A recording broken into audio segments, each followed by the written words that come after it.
Really did, Ms. Gillen. That was such an informative and amazing session. Big round of applause for Ms. Gillen. All right, ladies and gentlemen, we now will quickly move to our next segment. Our next segment is an amazing fireside, not fireside, a panel discussion wherein we're going to have a rapid fire panel discussion if we may. Okay, so ladies and gentlemen, we at DDS have it all covered. Don't you worry. We had an intense conversation on automating and digitizing verticals, businesses, industries across Southeast Asia. But we know what you're thinking. You're thinking, Nikita, all of that is all right, but what about data security? And to put an end to your worries, we have called only and only the best in class, our amazing panelists. Let's start off with Tony Law, the Cybersecurity Awareness and Advisory Program Lead of Association of Information Security Professionals. We have Dr. Erdal, Ozkaya, board member of Australian Institute of ICT. We have Mr. Vasudevan Nair, Head IT and Chief Information Security Officer, Writer Corporation, and Mr. Arun Kumar Raghunathan, the Director of Cybersecurity Governance and Compliance, Unilever. Mr. Arun, love the enthusiasm. I would love for the other panelists to show the enthusiasm as well. If you agree, give me a thumbs up. Fantastic, fantastic. All right, so our very first question goes to Mr. Tony. Mr. Tony, how to secure cloud assets while adhering to regulatory compliance, and how do we improve the security posture of your digital core? Hi, thanks for the warm welcome to the session. I guess in order to secure, in answering the how, right? Actually, one of the fundamental questions that all organizations need to know is what are you trying to secure before you understood how. The reason being is because how is a very big topic in terms of how you can do certain things, but what is something that one has to understand in terms of the risks and in terms of the impact if that particular assets or digital core, you can call it, is going to be compromised. For example, data. What kind of data do you want to put on the cloud? What kind of security profiles you need to put in terms of controls, etc.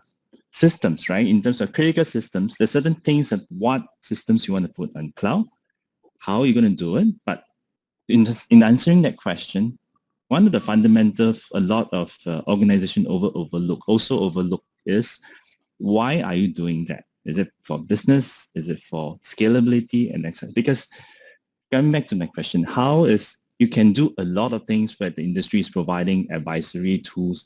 There's tons of things that you've done. But what you exactly you're achieving and aiming for is the answer to how.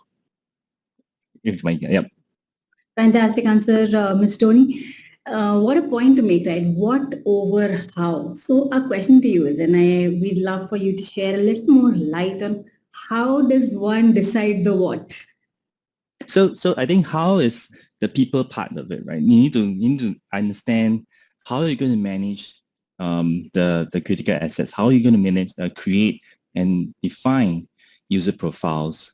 How are you going to define what kind of administration you want to do? How are you going to automate? Because at the end of the day, the spirit of going to cloud is to have as little as possible people involved in doing stuff, right? So people is one thing, processes is how, right? So how do you automate security detection? So maybe in the yesterdays, we talked about you have people in the room looking at vulnerabilities, right? So in cloud, you have to have automation, you have to have security threshold defined, you have to have tools in place, and you need to have events. Because mind you, when you go into cloud, is the amount of messages you are getting, the amount of things that you're getting is going to be tremendous. Because what cloud gives you and brings to the table is a lot of visibility on how your platform is operating. So having appropriate alerts, having appropriate tools and platforms to manage those alerts and create sensible alerts to the people who are reacting and monitoring those systems is important, because you're looking at the digital core. Today, most of the enterprise are looking at maybe 10, 15, 20% to cloud. But as in times to come, businesses are going to what we call agility mode, right? They are trying to figure out how can I use platform to grow my business. Digital core is going to not just be only data. Digital core is going to be your business. Digital core is also things that you're going to monetize going forward as well. So having aside people, privileges, these things are important. Automation, and making sense of those automation that comes up in terms of the events is important. I think last but not least is the tool sets, right? I think the tools is something that, if I can ask the panel, is something that we don't have to worry. It's just about selecting, work with the right partner, selecting the tools, and making the process work for the enterprise. Excellent answer, Mr. Tony. And from one excellent leader to the other, we have Dr. Erdal. Dr. Erdal, so how do we automate incident response and other security workflows with threat intelligence? This is a great question. I mean, we all know by now that incident response is going to happen either today or tomorrow. We all know there is two types of organizations. One, they know they've been hacked. Two, they don't. Doesn't matter who you are. You're either hitting the news or you're about to get the news. It's like, you know, when I'm pretty sure we have kids around us, when they first start to walk, you know, we try to support them. We put them in a special car and they try to walk. We try to automate their walking. So why? Otherwise they will fall down and maybe hurt themselves. What we will do is we will try to protect them than hurting themselves while falling. Example, my daughter, she was trying to walk while she was 9 months old. Then she fall bad and she refused to walk for another 6-7 months. So now let's put this in cybersecurity. With all this news which hits the headlines, big organizations, big budgets, you know, name me a company that who was not there yet. Threat hunting is important. Threat intelligence is important. Incident response is important. But it's like putting this all, they have to be all synchronized. Like this panel, we have valuable speakers here. If we all start to speak at the same time, our listeners not going to get the anything out of it. Incident response is the same. If we can set up the process well, if if a company gets the senior management support, the proper testing, the balance, the security, then they can easily prepare. To be able to prepare, they have to identify. Once they identify, they can do the containment. They can do the automation. Tools are important. Threat intelligence is really important. Another example from non-IT, Feng Shui. I'm pretty sure we all heard about him. He said 2,500 years ago that to win a war, you have to know yourself, but it's not enough. You have to also know the enemy. In other words, he's highlighting threat intelligence. How can you know the enemy if you don't have any intelligence? Again, another example from movies, James Bond. We all know him, right? What was he? He was a threat intelligence officer, or otherwise spy. I'm not saying threat intelligence spying, but threat intelligence is empowering organizations to know about their enemies, to know about what's happening next door, to know about what happened yesterday, to be able to predict what's going to happen tomorrow. Back to your tools, automatations. I love it. I mean, I work at Komodo. We have some great tools as well, but you cannot just rely on tools. I still believe in threat hunting and SOC, human addition is important. But the other thing is, let's say I'm a SOC analyst. It's 4 a.m. I had a bad day. I had a big fight with my wife. While I was driving to the office, I hit the car and it was my fault. Then my boss was angry to her husband. And then she came and took the anger out of me. So I had a really bad day and it's 3:45 a.m.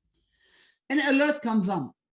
What is if I'm a human. What is if I miss this alert? So automation is also important, as well as the importance of human as well. Something can be flagged as false positive And there we will need the human interaction. So back to your question, I believe both of them still needs to be hand to hand. It's like AI, ML. It's great, but we all watched the Terminator movie, right? Remember the robots, they come back to kill us. They wanted to bring their own environment. So can we just rely on them? Or let's think from the other side of the medallion.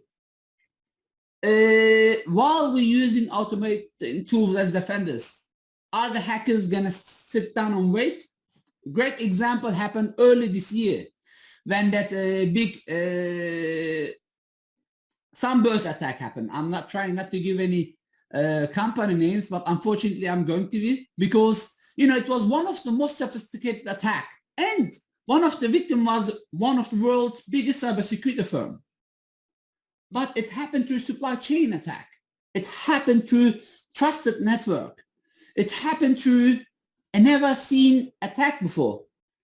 Doing proper investigations, and the ex-CEO, I really don't know how they make him the CEO, blame the intern to have a password. Unfortunately, he's the company name as Sullivan's 123. And this shows that they were not prepared. This shows they had a great businessman, which bring the organization to the next level, but a bad businessman in the same level, because he never thought about falling down. Good parents will try to arrange their kids not to fall down. A good driver, a good car will have an airbag. And a good incident response plan will have automation. I hope this answered the question. I try to give many non-IT examples just to make it more relevant, actually, to say that, hey, incident response, cybersecurity is part of the life. We completely agree, and we absolutely love those examples. I feel like I know your daughter already. Fantastic answer, Dr. Erdal. Just on a side note, that has to be the most realistic virtual background that I've ever seen, or you've actually read that many books. Look, this is not a background. This is my room. Wow! Wow! My awards, my room. So yes. The only way I could have those many books behind me is if I had a virtual background of a library, because wow, now we know where all that knowledge comes in from. Dr. Erdal, what a point to make, right? You spoke about threat intelligence.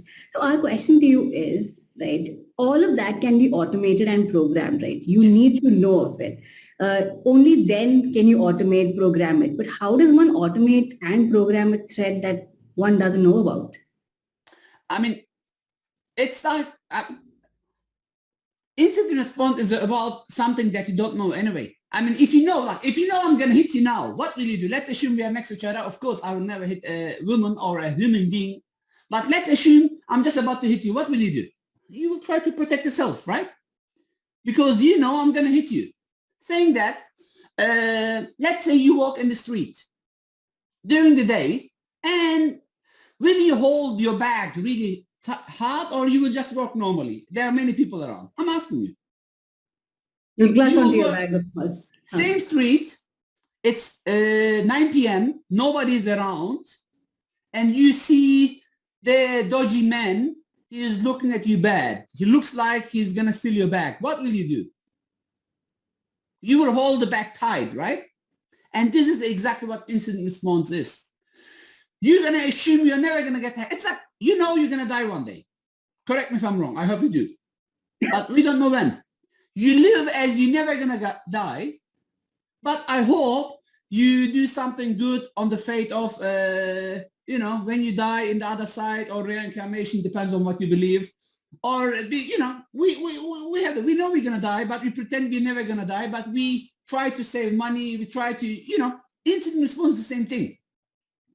Assume you are never going to get hacked, but prepare as you're going to get hacked right now.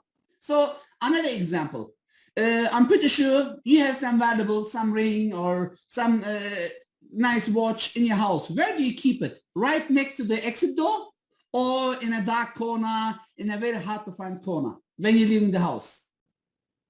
I guess not next to the exit door. Same applies to incident response. If you can prioritize your assets, if you can protect, if you put defense in depth, if you use the cloud, if you use the tools, if you use the services, it's also like I said, I work for Komodo. We don't provide, for example, services, but we work with partners.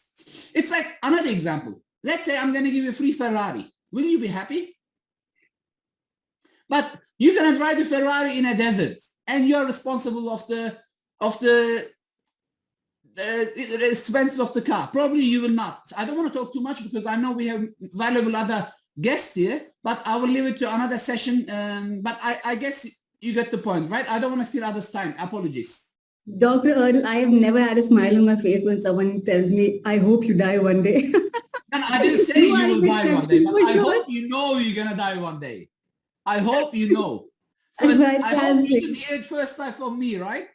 Fantastic. I hope you will die one day. No, fantastic answer. Recording. Tony, Arun, did I say, please come on? No, I'm well aware. Fantastic answer, Dr. Erdal. And after that fantastic answer, let's move on to our fantastic next leader. We've got Mr. Nair with us. Mr. Nair, what is the status of data privacy legislation in different countries, and where do you see the future of them?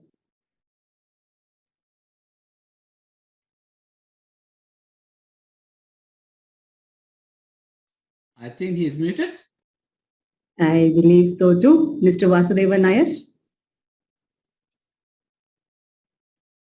All right, not a problem. We'd love for Mr. Arun Kumar to take that question. Sure. Thank you, Nikita. So what I would start by saying is that data regulation is an evolving field. So with the GDPR, it all began maybe 3-4 years ago with Europe introducing GDPR and others starting to follow suit. So this is an evolving field, and I do not think any of us have a complete understanding of what is the state of today and how it will evolve. But what is definitely happening is there are two big trends. One, governments are increasingly concerned about the amount of data being collected on citizens. Two, governments also want to protect critical infrastructure that can be attacked digitally. So if you look at the laws that are being framed, they are either around personal protection or infrastructure protection. In addition to it, you also have different laws that call out for explicit forms of governance. For example, there are US federal laws that clearly say we need an information security organization. There needs to be a designated person responsible for implementation and management of security controls and so forth. So these are, I would say, the broad premises around which legislation around cybersecurity or information security is based. And this will probably be the trend over the next 3 to 4 years. It will become maybe stronger. It will also become, I would say, more implemented, because today many legislations are defined, and it is only through litigation people are getting to understand what the implications of not following them are. For example, we all saw the publicized case studies in Europe for Marriott, British Airways, etc. So huge fines were imposed, then they were reduced on appeal. So the answer, or what the thought I would want to leave this group with, is that the legislation is evolving, right? Penalties are being worked out as both regulators as well as organizations figure out what are the right controls. And there is no one expert source of answer. So the idea is to always understand what is relevant locally, connect with local experts. So especially for people who are operating in a multinational context, the idea is to make sure that the central security policy is ready to meet with the most stringent regulation, and it is tailored to meet appropriate local reporting. So that way we have the strongest framework as the baseline, and we have, I would say, tailoring to meet reporting requirements for a specific country. Yeah. Mr. Arun, I've always been wanting, and I speak on behalf of the audience members as well. Is it naive to think that the government does not have our best interest? And what happens when the government does collect information? Like, what possibly could be the worst case scenario here? That is the government. That is somebody who's governing us. Right. So again, this is these probably would straddle cybersecurity law and the philosophy of law. right? Because typically you look at, there are cultures that look at government as the entity that protects. And there are cultures that look at government as a force that sort of balances, individual freedom versus, what is required to be done collectively. So I believe the truth lies somewhere in between, right? I do not think the government should be an all-seeing eye like, what you read in 1984 about George Orwell's Big Brother, or we should keep the government completely blind. So what we should do as, responsible corporate citizens is to arrive at what actually is the required level of monitoring. Now that is a not so easy conversation to have because opinions vary and there are pretty strong opinions all across.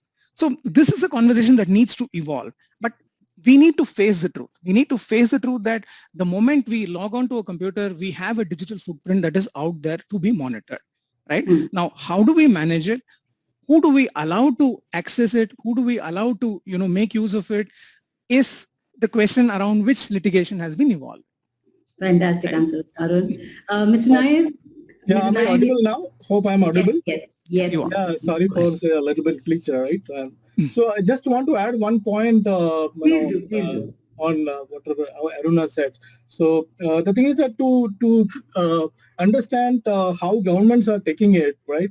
So there are 66% of coverage, in terms of global countries are concerned, right? 194 out of 194 countries, 128 countries has already passed some sort of law, right?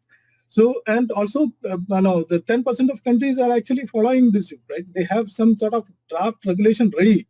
And as Arun indicated that, this is going to happen in next, 3 or 4 years, right? And it's a journey that everybody has to travel, And, one concern, is like, certain countries are, creating the laws, particularly to monitor citizens, right? So that is one concern that, among the global community, right? So that's it, right here. Thank you. Fantastically put, Mr. Nair. We'd love for you to, brief us a little further, and then I would pose the same question again. What is the status of data privacy legislation in different countries, and what do you think? What does Mr. Nair think of the future ahead? I can tell you in context of India, right? So we already have certain regulation passed and certain regulations are in front of the parliament, right? So that would be passed in some sessions next, right?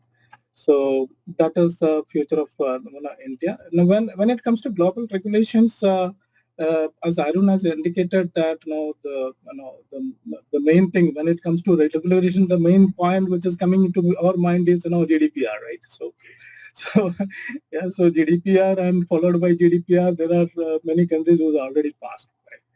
And there are good examples being set, to follow, and the countries are following that. That's a good thing to know. That's a good point, Mr. Vasudevan. So you spoke with respect to India, of course, and I'd love for the other panelists because this is an international session. We'd love for Mr. Tony to pitch in as well. Mr. Tony, what is your perspective? What is your country's perspective on the same? Yeah, I think talking on behalf of what I understood in the Singapore landscape, right? So as part of the pandemic evolution, more companies are getting online. And so I think what the government is trying to do is to establish two things, right? One is to establish accountability, like to Arun's point, they're legislating in terms of reporting. That means in the event that you get compromised, you have to report. Versus previously, you could actually do a side skirt and just maybe present it privately that you're mitigating it. I think this is one thing that has been evolving today. I think the reason of getting companies to report this kind of compromises or kind of news into the public is, I think, to keep the public aware what they are getting into. First thing first, right? What are they sharing? To be kind of, because digital is something that is going to happen. You're going to live more and more in the digital room versus the physical room, right? So today, even a simple hairdo that you visit a shop today, you're checking in with all the tokens. You are kind of checking in a form the hairdressers themselves, because they also need to understand who's visiting at what time.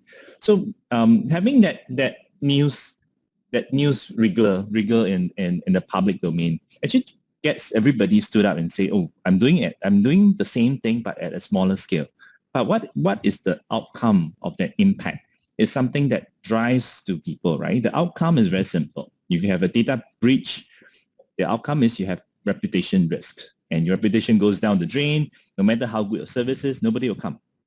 Right? So I think the Singapore government is doing two prongs. One is encouraging this reporting. I mean, as part of the punishment, yes, they might report a certain amount that they got fined. Eventually, we don't know how much. But I think the other thing is also using those signboard or those kind of alerting stuff, right? To get everybody aware. It's not just the company's problem. It's not just the organization problem. It's everybody's individual.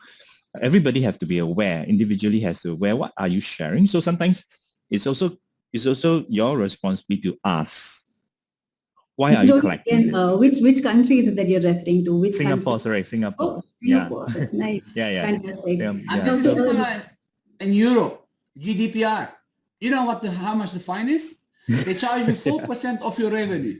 A great example, British Airlines. They had a very small incident out of 1,000 people for their frequent flyer program. The fine was more than $200 million. This is still good. In US, the US Securities and Exchange Commission. Now they make it very clear that you can get jailed as an executive for money. Okay, the company will pay. Who cares? British Airlines big enough. But hold on, I'm going to do a mistake and I'm going to be in jail. The company is not going to be able to pay you. Plus, you're going to lose your job. So the accountability is getting higher and higher. And I believe like GDPR, when they first started, Singapore is usually really great when it comes to rules and regulations. I'm pretty sure this jail rule from US Security and Exchange Commission is going to replicate soon everywhere else. And it makes sense. Because, look, I do everything what I can to protect my data. Why is company X not doing it? Or why are they not telling me what are they taking of me? Facebook, for example, you all know you do it willingly. At least you know you're doing it willingly. When first Facebook started, everybody was saying, hey, this is my Facebook page.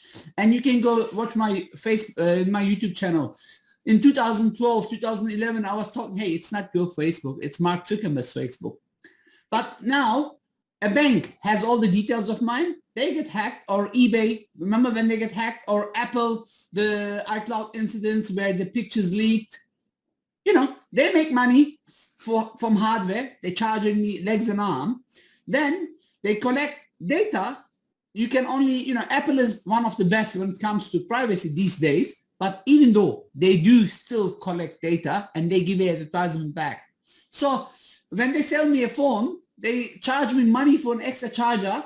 Samsung did the same thing. But hold on, when you leaking my data, why are you not getting fined? I am with those laws. Saying that, currently I work in a cybersecurity firm. And I'm willing to pay the same thing as long as I do my best. And if I don't do my best, I should pay the fine. If it's jail, I should go to jail. Because sometimes your life is in my hand. Let's say Tony, he has diabetes, and he's using a wireless diabetes injection, which automatically gives him insulin. If I found this out and remotely hack his medical device, and instead of giving 2 milligrams, I made the numbers up, 20 milligrams of penicillin, he most probably will die. So his life is depending on this device, but they don't want to invest on security and they don't want to be liable of it. Sorry, this is past, in my opinion. Yes, agree. I think in Singapore we have a board that's set up, a body that's set up to really push this kind of awareness, like PDPC, we have PDPA. There are two things, right? So it's also to help improve individual lifestyle, because it's also to protect your data from leaking, to not get spam call, because it's a closed system, right? So first, Like doctor says, yes, if you have a device that is actually exposed and someone knows about it, they can actually kill you remotely, right? And you will die. But the thing is, Oh my but the God, thing Nikita, he wants to kill I you. genuinely appreciate Dr. Erdal's obsession with death. Second Yeah. answer consecutively. Fantastic, doctor. Doctor, which country is it that you're talking of? I'm in Australia at the moment. Oh. Australia has similar rules as well, but honestly, they're coming from behind. Yes, they have now a cybersecurity strategy. Last 7 years, as most of you know, I used to live in Dubai. I just moved back to Australia. Now I'm based in Australia, but my job is in a US company, Komodo. Even though I'm, doing some board member jobs all across the globe. Australia is catching up with regulations, but the high regulations that I was talking about was, of course, US.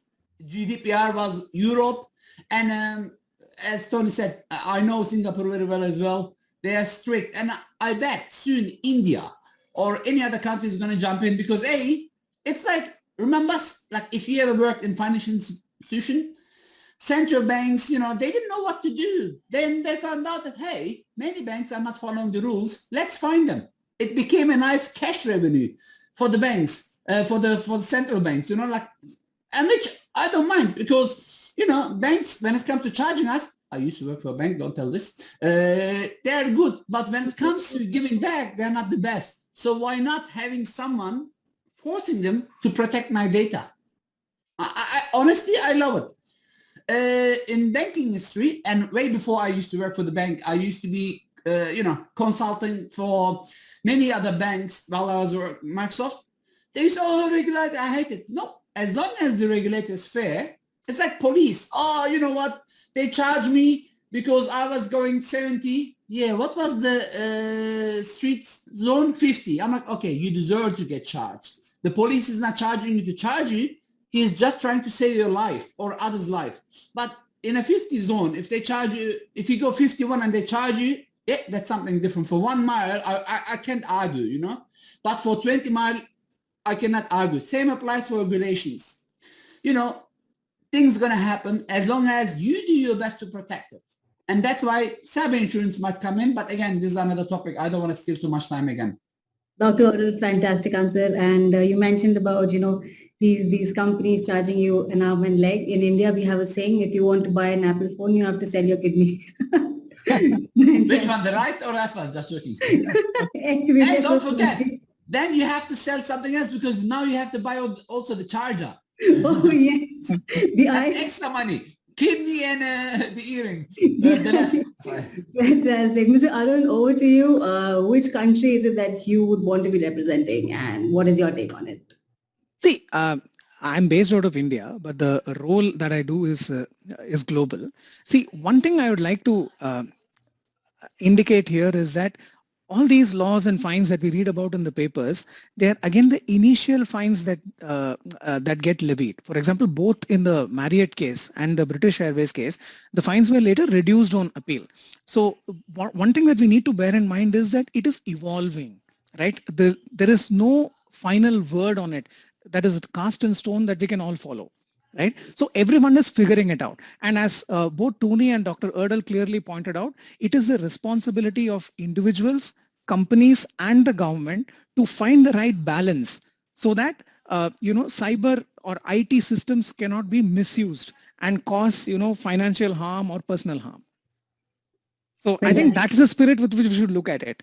Absolutely, absolutely, Mr. Arun. Gentlemen, for the next two questions, we would actually take in two perspectives on the same question. So the question is now posed to Mr. Tony and Dr. Erdal. We'll start off with Mr. Tony. Mr. Tony, how do you see the security team's goals contributing to the overall business goals? I think the security team is by far one of the most important team. In my earlier discussion, I talked about reputation. So the security team are the like by the way, they are the border who's looking at the defense, right? In terms of not to allow anyone or any adversary to enter the organization. So at the same time, the security team are the guys who are on the floor, right? Patrolling all the different systems that's running to make sure that all the systems are in the sense that if you look at it, the folks are patrolling the cams and all, making sure that all the doors are locked properly at the system level. So I guess what happens is now with digital and with the moment something happens, it's not just within a region. Everybody knows about it globally, right? So I guess the security team now has a responsibility to make sure that the company that they're working for or helping to protect has a certain reputation, has a certain security posture maintained, and making sure that the image is actually user-friendly or consumer-friendly, because consumer today, in terms of consumer friendly, it's not just about, oh, how good your product is, right? How safe when I feel when I'm using your product. I think that's where I think the security team is now becoming the limelight of the team, of the organization today, who is actually helping every one of us day and night, making sure that all the lights are up. But one thing, making sure you and I are safe in terms of further down the road, we will get something, because you get data leak, you get something else, right? It's not 1 + 1, it's 1 + many. All the scams are coming, right? That's where things are happening today. Yep. Fantastic answer, Mr. Tony. Dr. Erdal, over to you. I totally agree. And let's give outside example again. Who is the strongest country in the world? You know, US, Russia. What makes them strong? Their army, their technology. You know, I know the issues, for example, in India and Pakistan, they're both equally strong. Some of them are having more technology, others have more weapons, you know. I don't want to go to the political issues, but what makes you safe in a city? Police. What makes the building safe? Security guard. What makes technology safe? Us, security team. It's same. You know, the stronger your army is, like why Cuba, for example, little country, cannot just go attack US or Russia, you know, they're big. Why they're not just going attacking, or they're not attacking China? Because they're equally strong. Same applies to cybersecurity. You have to have great security team, but this should be backed up with management. Again, CISO's role is cybersecurity, Chief Information Security Officer. But the CISO needs to be empowered by the board. If not, it's like you, for example, you want to make this event really good, but your manager says, us have 500 people in the panel and they're going to only take 30 seconds. What is that thing he's going to learn out of it? Nothing. So the discussion will be only more valuable the more we can contribute. Back to security teams. Security teams, I mean, it's important, and it's the CISO's role, empower CISO's role, to create a security culture. The security team is not just the cybersecurity team. Security team main job is to create a culture that everybody contributes in cybersecurity.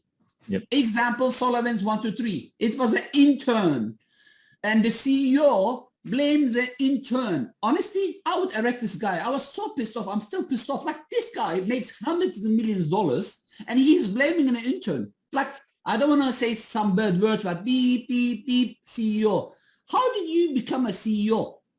To blame an intern? But a good CISO what will do is they will get everybody's contributions, from the cleaner to the contractor, from the contractor to the partner, from the partner to the vendor, from the vendor to the sales manager and cybersecurity manager and IT manager. If everybody contributes into it, it will be better. It's like a country. Yes, a good army is good, good police is good, but you know, like in the airport, and that's Singapore, for example, is one of the best. It's very clear. Like, some people say, oh, Singapore rules are very harsh. If you do something, they arrest you. If you split in the street, they make you clean the street. Hey, that's the best that I can think about. So you make the street dirty, if you're not a tourist, then you have to clean it, and you have to do it for a week. Please correct me if I'm wrong, Tony. This is a great contribution. So everybody contributes to make the street. That's why Singapore, if your ice cream falls down, honestly, 90% if it's not raining, and it always rains, you can just continue eating the ice cream. You know, adding some joke, of course, into it. This is what I mean. If we can make a country like Singapore, like everybody contributes to security. If they see something like in the airport, if you see something, say something. If you see something suspicious, call. All right, I don't want you to go and kill the virus, but let the CISO, let the security team know. Have as a CISO, have an open door policy where people can tell you. And this creates a great cybersecurity culture, because not just the product, but not just the team, but the culture is going to help to minimize and mitigate the issues. Yeah, I'd like to add on to this CISO point, right? Because increasingly you see CISO is no longer a technology function.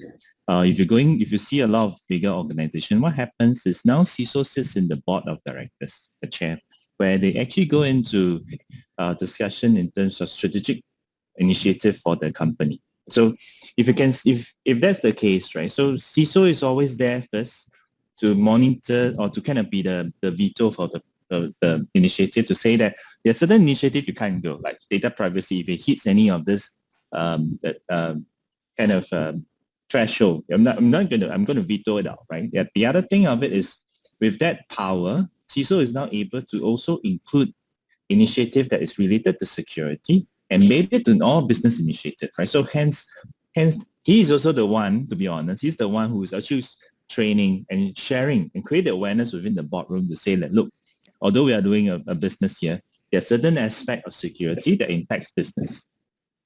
Fantastic answer. I just like to add one point to it, especially with respect to looking at security's contribution to business goals.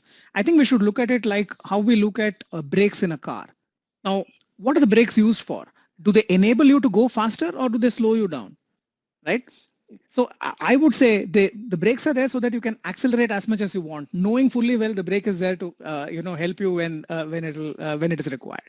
Right. Yep. So I think that is the function of security. The idea is to make the business run as fast. The brake in a Tata car, all right, and the brake in Mercedes-Benz, both of them called brake, but do they function the same? Yes, they do.